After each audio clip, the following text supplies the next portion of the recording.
এই গাইজ, এই দেখো সকাল সকাল খাওয়ানোর জন্য পুরো পাগল হয়েছে। আর বাবা দিয়েছে, আর পায়রাগুলো একদম গামলাও দিতে গেছে খাওয়ানোর দিকে।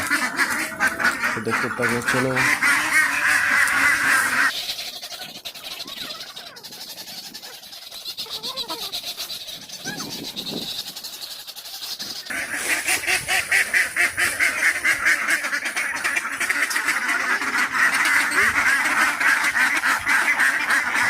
আমরা আসছি এখন, বাইরে খাওয়ান দিই না, কারণ বাইরের ধানগুলো নিয়ে এসে তার জন্য, না হলে ধান সব নষ্ট করে ফেলবে, তাই জন্য দিতে হবে।